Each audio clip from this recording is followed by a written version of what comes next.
Welcome to the podcast. What's up, Liam? Good to see you. Thanks for having me. It's a pleasure. I'm glad we managed to arrange it. We've been back and forth for a few weeks. I've had to reschedule, you've had to reschedule, but we made it happen and I'm happy we have. I know. I've been counting down the days. It took a little to get here, but we finally coordinated schedules. You see, that's what happens when you live in Europe. You need to come out and move to San Francisco. It'll be much easier. Honestly, it's on the cards, it's on the plan. If the current administration lets me into the country and lets me stay for 3 years, I'd be more than happy to do so. Well, that's the hardest part. But once you get over that hurdle, we're happy to bring you out to a nice dinner and show you around. That sounds like a plan. Before we jump into what you're doing now, what Tavis is, what you're currently building, I'd love to take us back to the 6 months previous to Tavis being founded. Talk to me about how old you were, what you were doing, who you were, and what was the spark that led you to founding it in the first place. Yeah, it's actually quite funny. So I never necessarily intended to get into startups. The like way back before 6 months is when I was growing up. I was born and raised in Michigan, in the US. So I had a very different childhood than most founders. I wasn't coding when I was 5 years old. I wasn't, building in that sense, but I was building in a very different sense. I was building tree forts outside, was, building dams in the rivers or robotics in the garage or gardening. And, I've always had this like love for building, this knack for hacking things together. And on the flip side of it, I learned a lot from my grandpa who fled Armenia during the genocide, moved to the US. And his sort of big philosophy was all around, doing good in the world and wanting to make a change.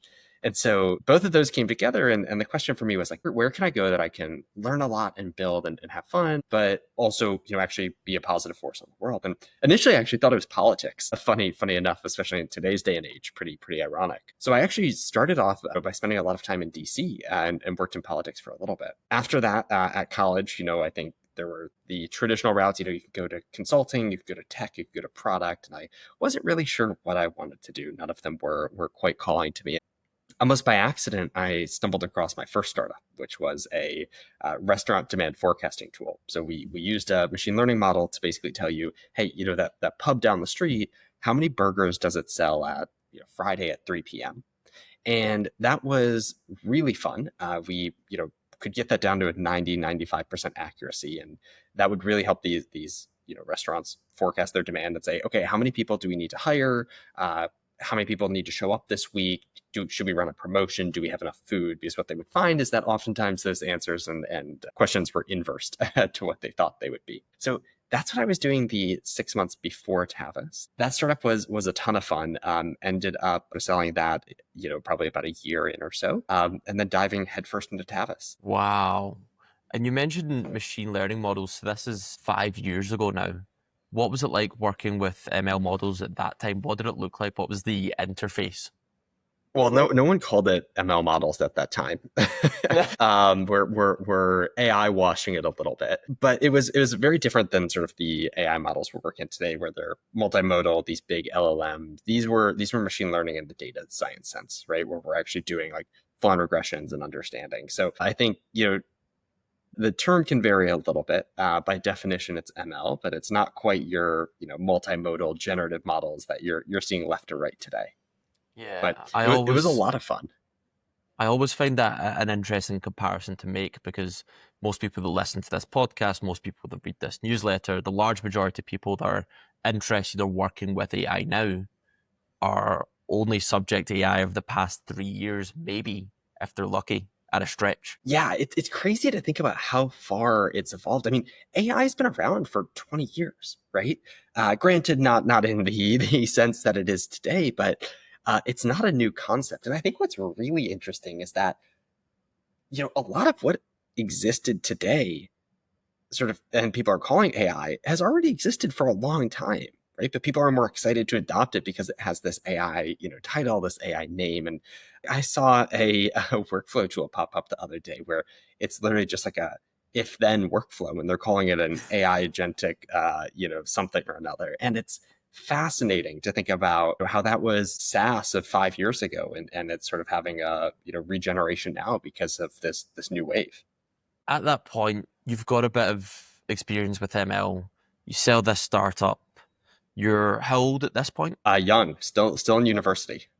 Okay, so you're still in university, you're young, you're thinking, what do I do next? Talk to me about how Tavus came to be and what the first iterations of that looked like. Yeah. So my co-founder and I were already working together. We met through a mutual friend, and we really were working on a few different things at the time. A different startup, sort of like a product management org, and a product studio. And what ultimately came about was both of us have this hate of friction. We find it fascinating how humans communicate with each other, and there's this like really immense degree of friction when humans communicate with computers or machines. And so this problem always perplexed us. Like we were fascinated by it, and we started working on sort of different things, and sort of organically came across the idea for Tavus. There's actually text back and forth between us on Christmas Eve. It was a light bulb moment where the idea just sort of emerged, and it was like a wait, what if? Oh my gosh! And the next day we started working on it and started building. Spent the first few months really heads down putting together an MVP. That summer we went through Y Combinator. This is summer of 21, and then came out. We raised our seed round, and we were full steam ahead. Can you take me back to that Y Combinator experience? What was the pitch at that point when you're making that video to be part of the Y Combinator class? What is Tavus at that point? Yeah, this was a fun one, and we were actually the first remote batch in YC. So this is peak COVID.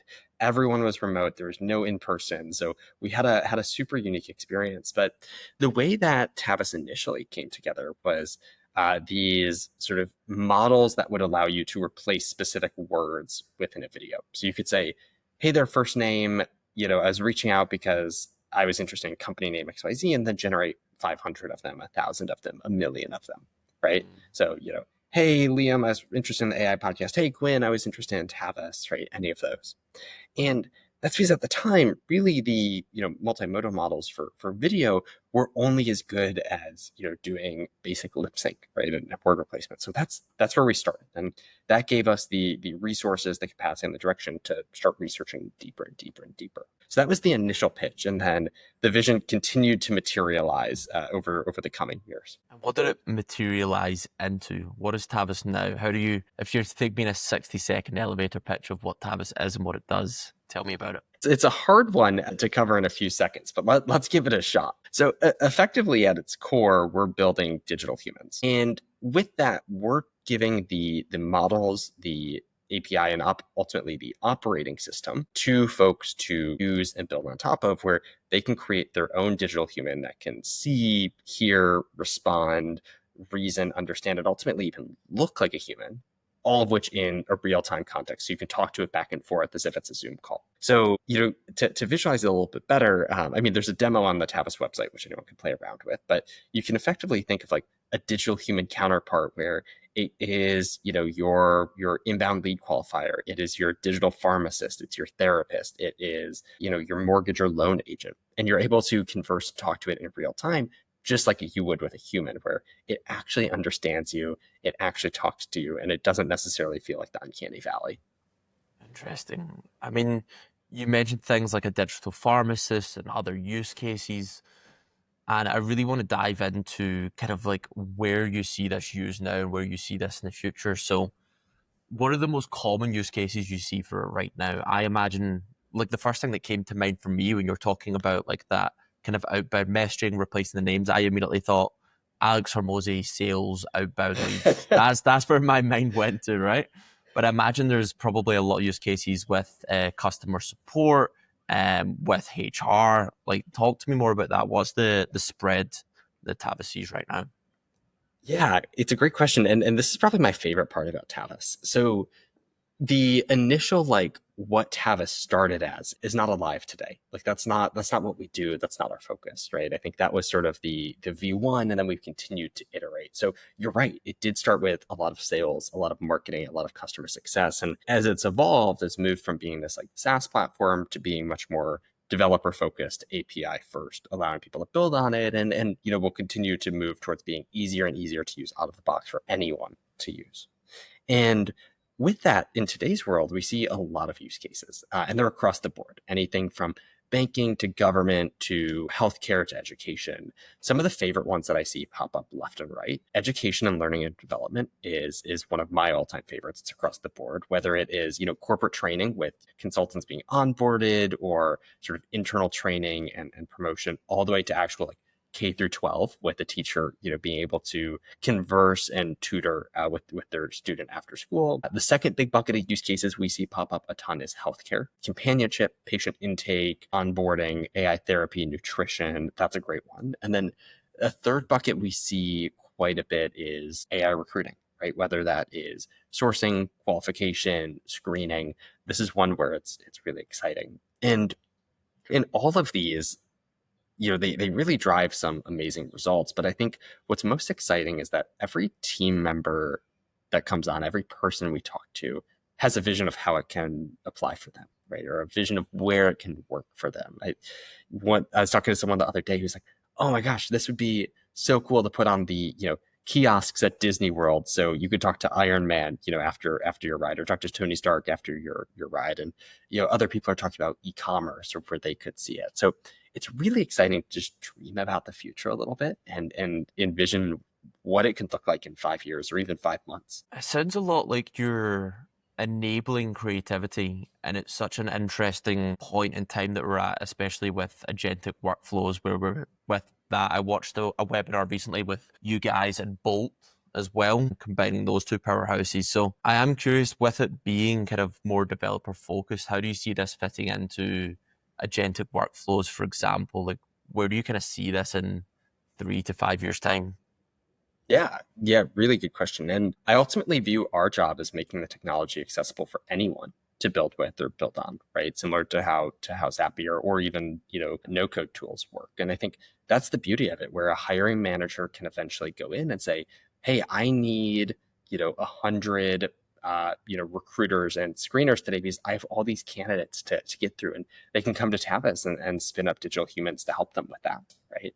And I think that's the beauty of the vision, where anyone can use it in different ways, whether it's external use cases that they're building into their product, whether it is internal use cases to help them move faster. It's ultimately a enabler where someone can be empowered to achieve their job better, faster, easier. And I think the beauty of that, Liam, is that understanding like why it works in the first place, right? And I think it comes down to understanding like that future vision, right? Where these AI, concepts can engage in these really like nuanced, emotionally intelligent conversations where it understands this unspoken meaning. It adapts in real time. It builds relationships. And that's what opens up the possibilities, right? It's not just having a face on the screen. It's technology being able to meet humans where humans are, as opposed to the other way around. Break that down for me a little more.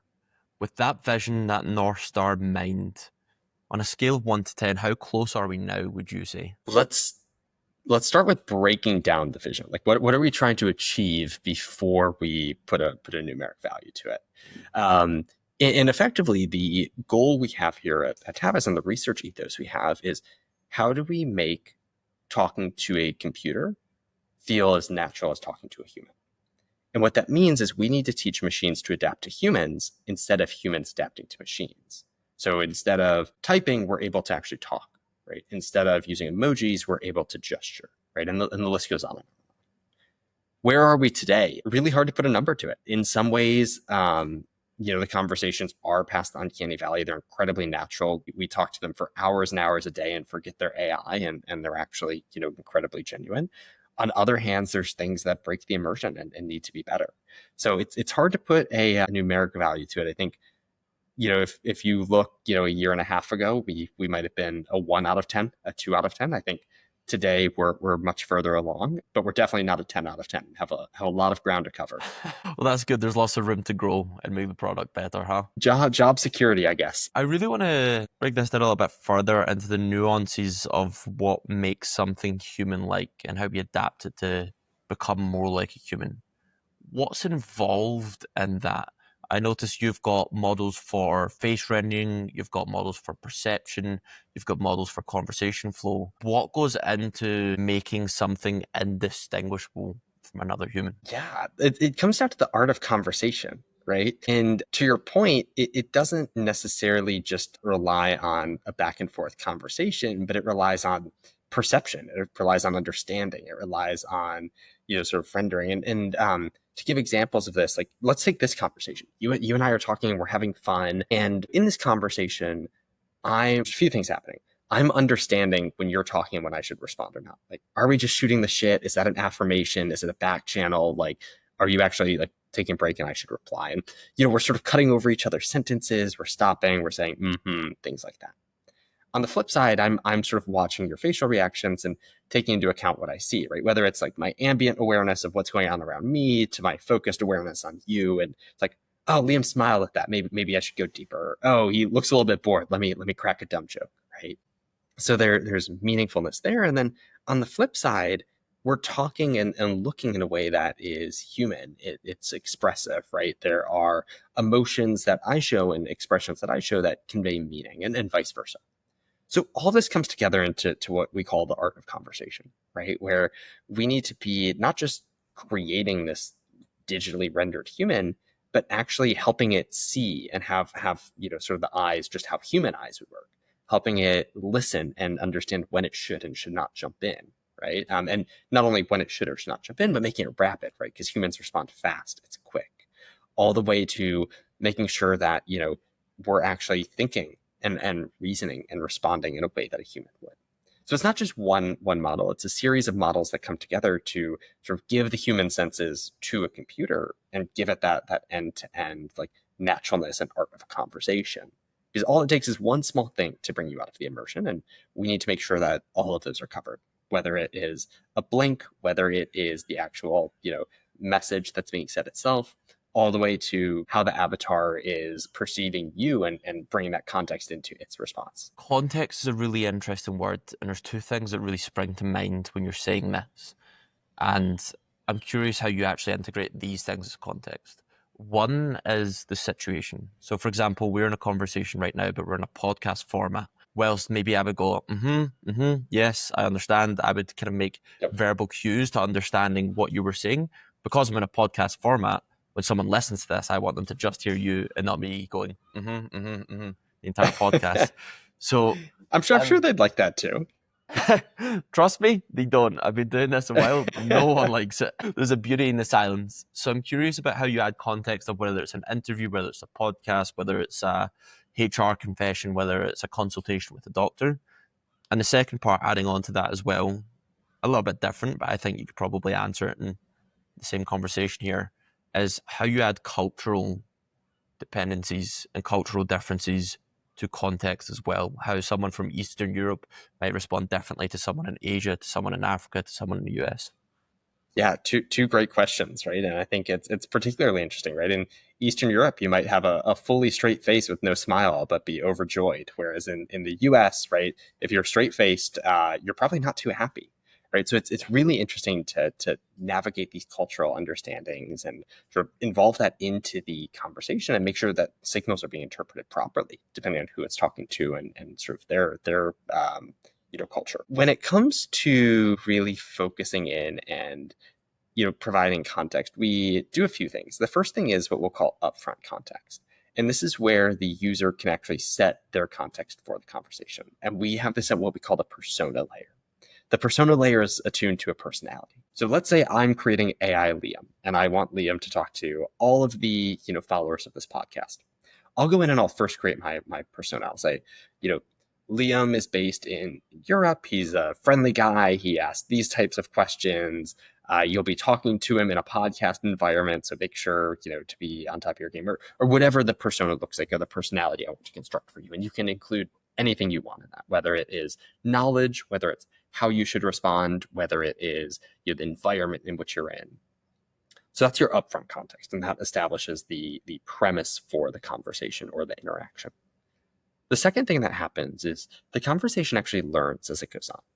So, for example, let's take our Sparrow model. This is our turn-taking model for actually going in and having a back and forth. And what it does is it learns as the conversation goes on. It understands, is this a fast, rapid fire back and forth? And should I be responding quickly and potentially even jumping in too quickly? and talking over someone versus, is this a slow, thoughtful exchange and I need to be taking my time with it? I need to make sure I'm giving someone the sort of like capacity and space to respond. And to do that, right, we understand not just the flow and the timing of the conversation, but we're going in and understanding tone and rhythm and semantic meaning to pick up those like subtle cues that really help that back and forth. So that's the very long answer, but just to quickly bring it back, it comes back to giving that context up front and preloading it, as well as actually learning on the fly and understanding what is going on in a conversation, reacting to it just as a human would, right?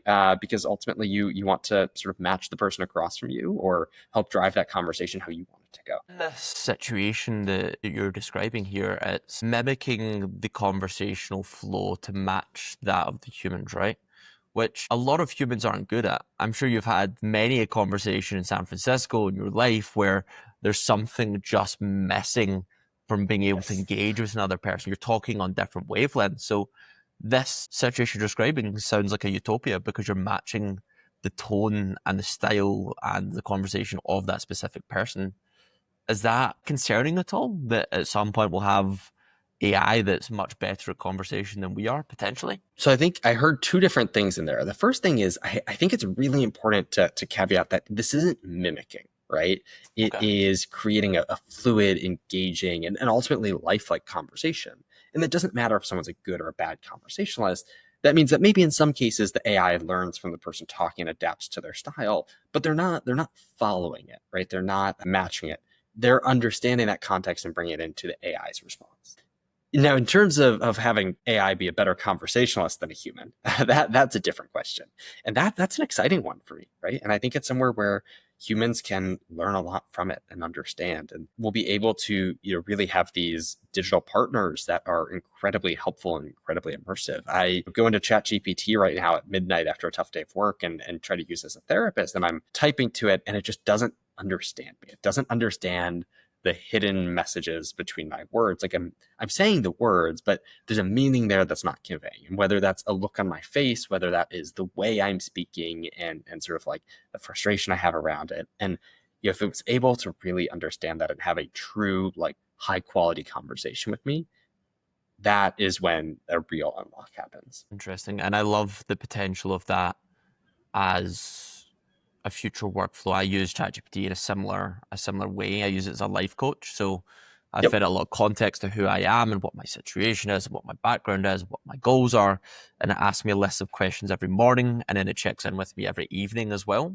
And even if it doesn't understand the full context, my tone and my mood, enough to have those check-in questions and those check-out questions is a needle mover midway right now. So if we can add kind of that contextual understanding, the possibilities are really, really interesting. And I, for example, did a podcast with someone that was researching AI therapists a while back, maybe a month ago now. And the potentiality of opening up that access to everyone is really, really exciting. And this is Yeah. one of those pieces that fits in there. Well, and you think about it, and I mean, AI therapy is sort of the like cliche headline use case, but let's use it for a second, right?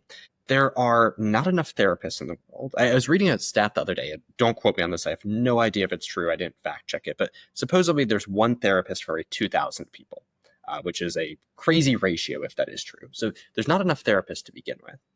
The second thing is they're really expensive because of that, which means that there's a high barrier to access. The third thing is these AI therapists, or sorry, not even AI therapists, these therapists aren't always available. You have to pre-schedule it, you have to get on the books, which means that, again, if it's midnight, you just get home, you want to talk to someone, like you might need to do it 2 days later, and that might not fit with your schedule, it might not fit. And then finally, like, therapists have a really tough job. Like they are having to understand so many people and remember the challenges and figure out the best plan. And what that means is that they might not get to know you as deeply as they would like to. So all of this comes back together. If you're able to have like that in-depth personal therapist that you can talk to at any time, it's affordable, it's accessible, it deeply understands you. I mean, that's a phenomenal world to live in. And whether that's the therapist or your life coach example, there's a million that I think would sort of like be able to change the world for the better tomorrow. Total agreement there. When you're breaking this down, you're breaking down the art of conversation into modular blocks. But if you're to just look at it from a standpoint of who you look up to as great conversationalists, When I say great conversationalist to you, who do you think of apart from me? Apart from you, well, that was going to be my first answer, so that's harder. I think I'll get two examples. One of them is my co-founder, and granted, y'all don't quite know him who are listening to this, or I imagine don't quite know him. He's a great conversationalist because what he's able to do is understand what is the goal and the purpose of a conversation and drive towards it. Right? He's able to have fun with it, be friendly, and balance sort of the subtle nuances that make a conversation enjoyable and meaningful, but also actually productive. And I'll give another one that a lot of people might be able to relate to, but let's take Barack Obama, right? Former president of the United States. I mean, he is a prime example. And granted, there's just decency and things like that, which are important in conversation. But you watch any of Obama's interactions and he's able to establish mutual context. He's able to have a shared experience where that is a basing point or a starting point for a really strong conversation, which feels personal. It feels relevant to you. It doesn't feel like you're just talking to a wall where they're listening. It actually feels like you're on the same level with someone and you're in the same boat with them, right? And I think like those are two small examples. There's so many more.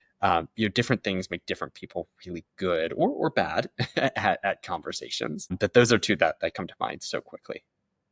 Apart from you. I had to be a little bit arrogant. That cocky, arrogant line, I had to play it finely. Exactly. And you know what? That's part of the art of conversations. There's a time and a place for it.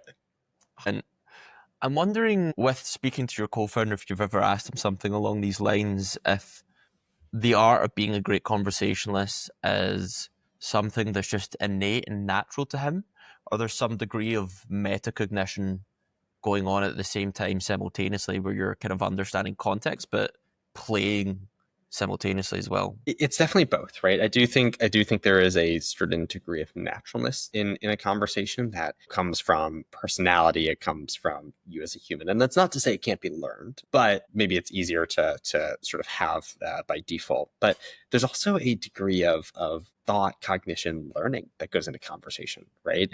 Understanding how to be a good conversationalist comes with reps, right? At the beginning of this podcast, you asked me what are podcasts you really liked before or have liked less, and that to me is the prime example of cognition, right? Like by doing many of them, we're understanding what actually makes it really good. We're being reflective. We're learning from it. We're improving from them. And the same thing happens in conversation, right? When you have a conversation, which of those did you really like? What did you like about them and how could you lean into that? And okay, on the flip side, which conversations did you not like? Did they feel a little more rigid? Were they not as enjoyable? And why was that? It's funny, we actually do this with the sort of Tavus digital humans.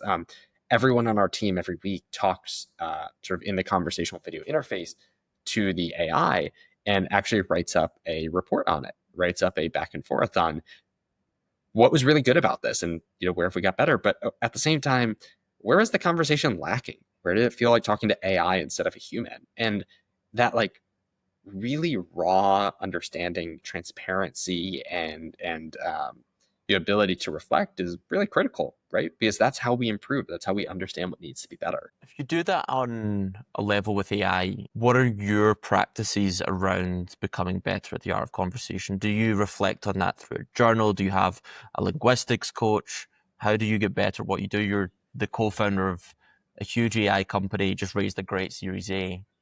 You have to be public facing. You have to be in the public eye. What does that look like for you? Yeah. And so if I'm understanding it right, the question is, how do I do my best to become a better conversationalist? And like, what are the tools I use to do that? Exactly. Yeah. So I wish I had a better answer here. A lot of it is just having a lot of conversations and picking up patterns, picking up details, like having a understanding of what I enjoyed and what I don't. I think that there is a huge value in watching other conversationalists. I think watching back and forths on YouTube or different channels is really helpful to understand like what makes it engaging, what makes it captivating. Now, granted, that's for an audience, not for yourself on the back and forth. But the third thing is also understanding what you're trying to achieve out of a conversation, right? Is what you're trying to achieve a captivating audience like this? Then there's a different art to that conversation versus Are you trying to convince someone to help you with something or feel a certain way or take a certain action? That's a different art of conversation and even an art of persuasion in some ways. First, maybe you just literally want to shoot the shit with a friend and sit on a couch and have fun and have a lighthearted conversation. That's also completely different, right? So also, preloading your human context is important to it. Yeah, I think when I consider great conversationalists, the people that come to mind are the people that can switch between context. I have a lot of friends that can only speak, or I know a lot of people that can only speak on one level, where they're always in sales mode, or they're always in operations and a little neurotic. They're always in relax mode, but they can't switch between the Yes. things depending on their situation. And the people I enjoy spending the most amount of time with are the people that can switch to the context. Yes, exactly. Because they make you feel something, right? They are not just fun to talk to and lighthearted, but they again build sort of that shared experience and shared understanding. They have things that cause you to reflect deeper or think deeper. They're able to have both a productive conversation as well as a lighthearted conversation. It checks all the boxes. So that versatility is huge. Mm. I could go down this rabbit hole for the next 3 hours, so I want to bring us out for a second. And I have three questions that are somewhat related, but they're all very different. And I just wanted to ask them. I've got them noted down. I'm very curious about them. Firstly, for me, something I find really interesting about startups is the branding. So the color scheme, the logo, the name, why that exists, why it's important, why you chose that. So tell me more about Tavus. Maybe if you can describe what the branding is and what the logo is and why that is too. Yeah. So Tavus means peacock in Turkish. So there's a lot of meanings behind that name, but ultimately there's sort of a lot of thoughts around what a peacock represents and what it means in society and how that relates to what we're building. But more so with the pink, right? This is something that's really core to what we do. And pink signifies a lot of things. It is simultaneously unique and refreshing and new, but at the same time it's comforting, it's familiar, it's innately human, right? I actually think the Tavis brand does a good job in a lot of ways, especially with sort of the color and the meaning behind it, but there's a lot we need to improve on as well. We need to be more opinionated. We need to share a lot more of our views in public and share what we're building and what we're building towards. I think if you go on the website, a lot of our perspectives and on what we're doing and how we're doing it is muted relative to what it should be. We recently put up I'll call it a manifesto. It's much more of a vision mission statement. But we put something like that up on the website, which sort of talks about how we see the world evolving and where it needs to go. But, I think brand is one of the most important things that a startup can have, right? Truly, it's quite deep because ultimately your brand shows who you are, right? It has a soul, it takes a side, it has something to say, and it makes you feel something, right? And in our case, hopefully that is emotional, it's human. Because it's not just the logo, it's not just the tagline.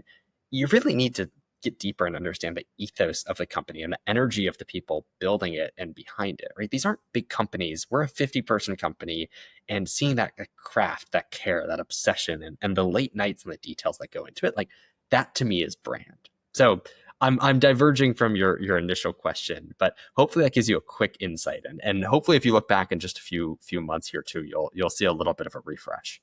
Yeah, and I think you're right. And the lead up to this podcast, I've been doing research, I've been looking through your website, on your company, what you do, and it has taken until this conversation for me to really, really like understand and comprehend how useful this technology is. And it's really hard to illustrate that from a website or one video, right?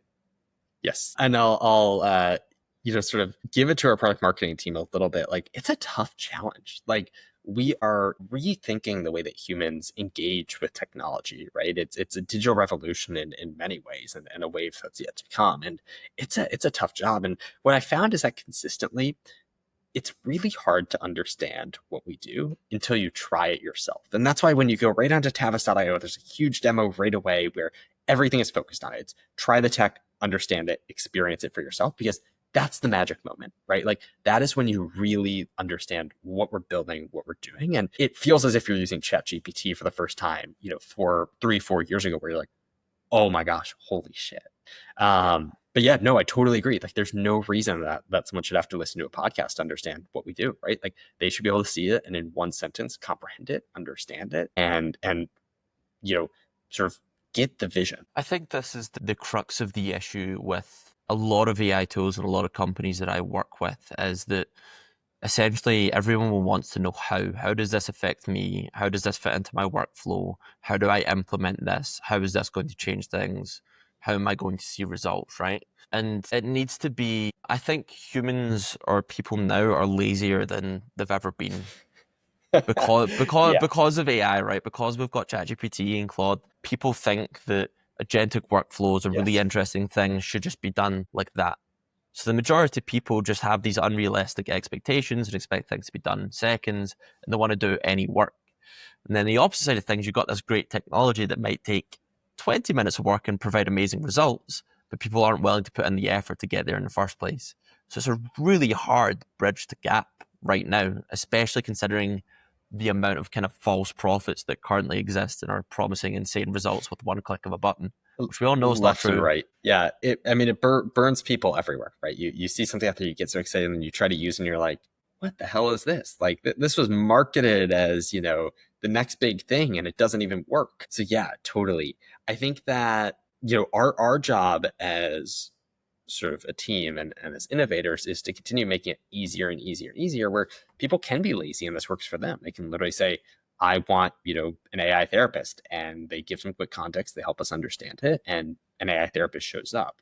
The reality is, in today's world, it does take a little more work, a little more time to use and to implement. And the way that I oftentimes frame it up is that, you know, if you're looking for sort of an AI application where it has that human element, that empathy, that understanding, like, that's when it makes the time to invest in Tavus, right? If you just need it to be a transactional back and forth where a question is answered over text and, it's a transaction, like, that's fine. You have intelligence through an LLM. But if you're really looking for it to be a deeper human interaction and the benefits that come with that, right?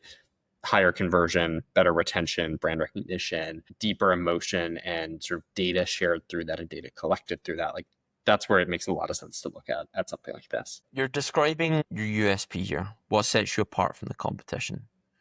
And I understand you might not want to kind of speak badly upon competitors, but when I think of someone that's in a similar market to you, my mind goes to maybe Synthesia, Hagen, Colossian, people like that. How are you guys Yeah, differentiated from these competitors? Where do you kind of stand out? Where do you go above? it's a really interesting question, and it's one we get from a few people. But the reality is, I actually don't view them as competitors. They're great companies. They have a really great niche. They have a really great audience. But we're building something different. We're not building avatars and video tooling, right? We're building digital humans, right? And what that means is fundamentally different. That means, like what we talked about earlier, teaching machines the art of conversation, helping them see, helping them understand. For us, rendering and sort of like the visual side is a fifth of what we do, right? That's not really like our core focus or our claim to fame.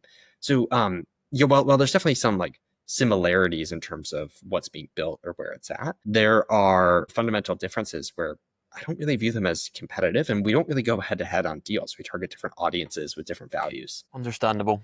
Let's take things to the future and macro for a second. And I've got two questions that combine together.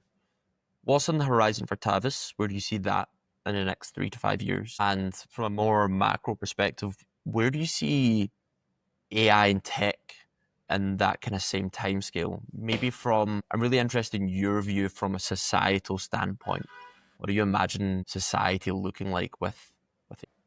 Yeah, well, I don't. I'm definitely not a fortune teller, and I think it's a big question that a lot of people are thinking about and trying to figure out, what does society look like. I think on Tavis's side, I can start there.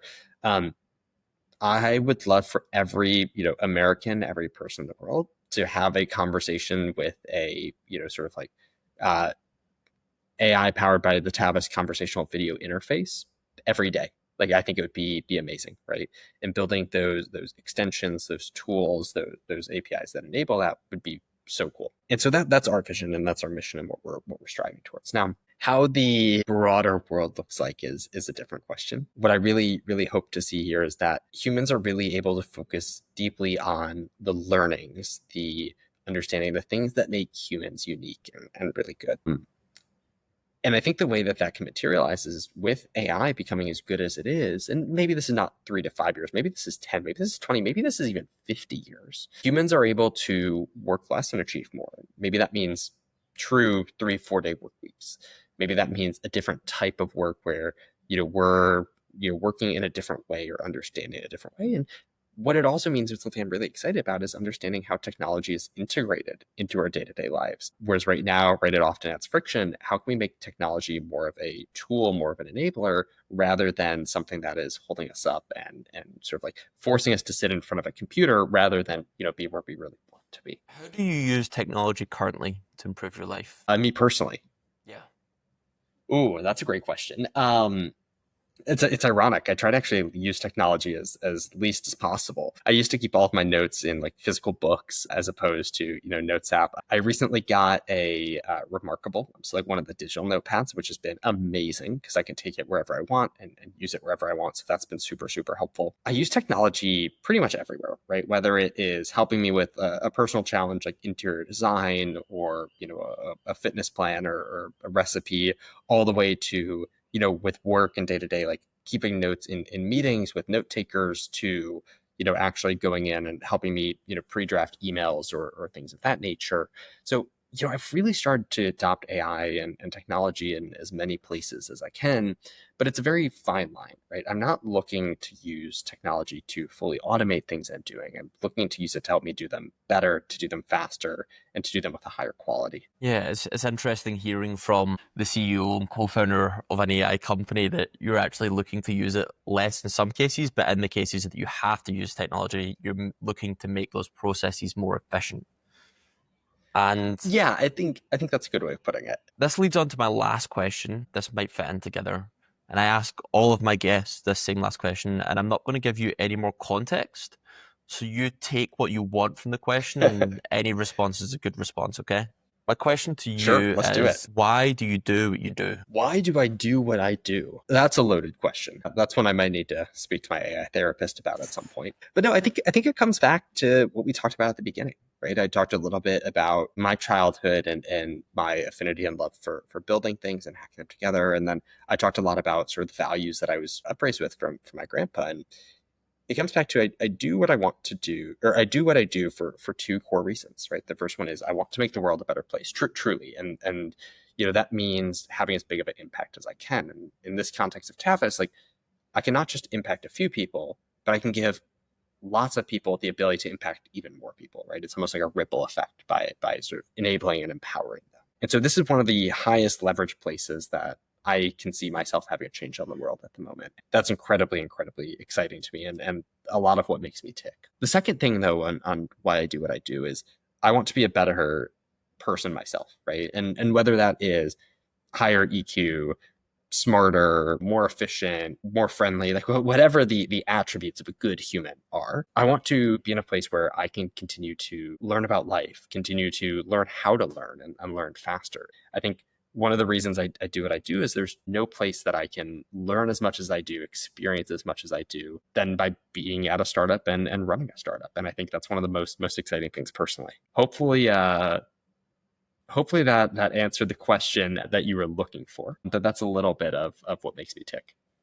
It's a great answer. And at some point, I will make a compilation of everyone's answer to why do you do what you do, and see if there's any interesting data there, any interesting correlations between industries, between job titles as well, because it's been great answers across the board. I'd be super, super curious. I'm also so curious, like, the validity of people's answers, like how much they've reflected, how much they understand what they want to do. Like it's something that I think about a lot myself, and I'm sure many others do as well. But I'd be so curious to see if that answer changes for people over time, what it's rooted in. Like it's a fascinating question to ask. Yeah. And it's hard as well because when someone asks you that question, your mind goes to postulate an answer as quickly as possible because we're used to the art of conversations. Yes. You're used to answering quickly. So I wonder, as an experiment, if I told someone to take a 60-second break, live on air, and then answer the question as well if those things would change. It comes back to the art of conversation. Sometimes building trust is taking a 1-second pause and not responding as fast as possible. That's an area where it could break the immersion. Absolutely. Quinn, I've thoroughly enjoyed this. I love the art of conversation myself. This is why I do the podcast, because I love talking to people. Breaking this down further has been really interesting. I would, when I come to San Francisco, love to do another podcast in person, perhaps with some of your engineers, so we can break this down on an even more modular level as well, because this has been incredibly interesting for me. We'll definitely have to have you by the office. We've got a beautiful space here, which I think you'd enjoy quite a bit. So when you come to SF in a few weeks, in a few months, definitely let us know, and we'd be happy to have you over. Awesome. Thank you so much. And if people want to find out more about you, what you do, who you are, how do they go about doing that? Tavus.io, TAVUS.io. That'll tell you everything you need to know. And then you're always welcome to reach out to me personally as well, whether it's LinkedIn or email or other places. Awesome. Thank you so much, Quinn. Appreciate you. Amazing. Pleasure, Liam. Great to have some fun today and excited to do it again.